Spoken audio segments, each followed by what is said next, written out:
Good morning students. आज मैं आपको वाक्य भेद के बारे में बता रही हूँ। हमारे सिलेबस में है अर्थ की दृष्टि से वाक्य भेद। वाक्य किसे कहते हैं? सार्थक शब्दों का वह समूह जिससे बोलने अथवा लिखने वाले का तात्पर्य पूरी तरह स्पष्ट हो जाता है, वाक्य कहलाता है। जैसे राम खेल रहा है, ये वाक्य है। वाक्य के अनिवार्य तत्वों का संक्षिप्त परिचय दो। उत्तर 1 सार्थकता, नंबर 2 योग्यता, नंबर 3 आकांक्षा, नंबर 4 सनिधि, नंबर 5 अन्विति। प्रश्न 3 वाक्य के भागों को उदाहरण सहित स्पष्ट कीजिए। वाक्य को प्राय 2 भागों में बांटा जाता है। नंबर 1 उद्देश्य, जिसके विषय में कुछ कहा जाए वह उद्देश्य कहलाता है। जैसे राम अध्यापक है, इसमें राम उद्देश्य है। विधेय, उद्देश्य के विषय में जो कुछ कहा जाए वह विधेय कहलाता है। जैसे वह खिलौने बनाता है, इसमें खिलौने बनाता है विधेय है। मतलब उद्देश्य कर्ता को कहते हैं और विधेय क्रिया को कहते हैं। और अगर आ जाए वाक्य के 2 अंग कौन से हैं, तो वाक्य के 2 अंग उद्देश्य और विधेय हैं। अर्थ की दृष्टि से वाक्य के कितने भेद हैं? उदाहरण देकर समझाइए। अर्थ की दृष्टि से वाक्य के 8 भेद हैं। नंबर 1 विधान वाचक वाक्य, जिन वाक्यों से किसी काम के करने या होने का सामान्य रूप से ज्ञान होता है उन्हें विधान वाचक वाक्य कहते हैं। जैसे राहुल खाना बना रहा है, जैसे वह निबंध लिख रहा है।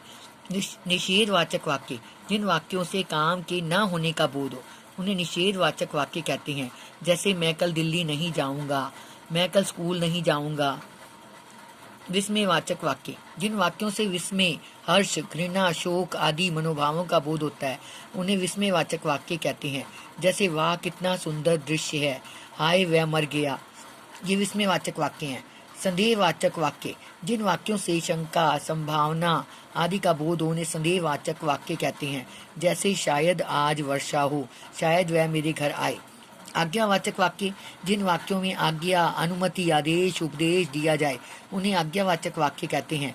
जैसे राम खाना खाओ, वहाँ बैठो, कृपया मुझे 2 दिन का अवकाश दे दीजिए।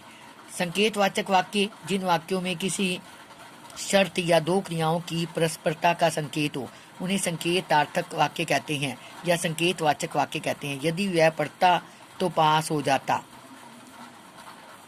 यदि वर्षा होती तो फसलें अच्छी होती। इच्छावाचक वाक्य, जिन वाक्यों से इच्छा, आशीर्वाद या शुभ कामना का बोध होता है उन्हें इच्छावाचक वाक्य कहते हैं। जैसे भगवान सबका भला करे, जैसे भगवान आपकी दीर्घायु करे, तुम्हारी यात्रा मंगलमय हो। प्रश्नवाचक वाक्य, जिन वाक्यों में किसी बात के पूछे जाने का बोध हो उन्हें प्रश्नवाचक वाक्य कहते हैं। जैसे तुम्हें यहाँ से कब जाना है, तुम रो क्यों रहे हो। ये सारे प्रश्न उत्तर आपने याद करनी और लिखने हैं।